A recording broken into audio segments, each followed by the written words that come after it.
Mukunda jewellery direct factory rates, no making charges.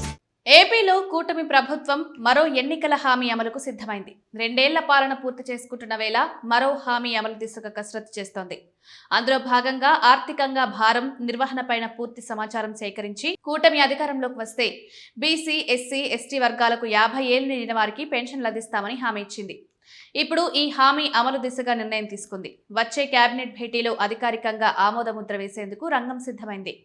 AP ప్రభుత్వం మరో ఎన్నికల హామీ అమలుపైన నిర్ణయం తీసుకుంది.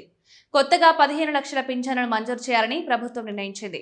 60 ఏళ్లు నిండిన వారికి వృద్ధాప్య పెన్షన్ను మంజూరు చేయడంతో పాటు బీసీ, ఎస్సీ, ఎస్టీలకు 50 ఏళ్లకు పెన్షన్ ఇస్తామని గత ఎన్నికల్లో కూటమి నేతలు హామీ ఇచ్చారు.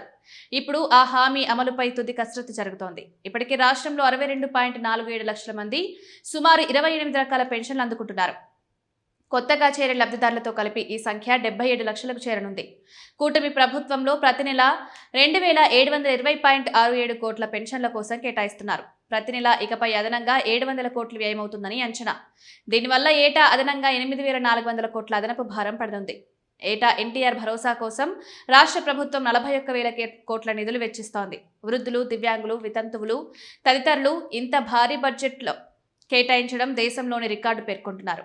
ఈ హామీ దిశగా ఆర్థిక శాఖ అధికారులు పూర్తి వివరాలు సేకరించారు.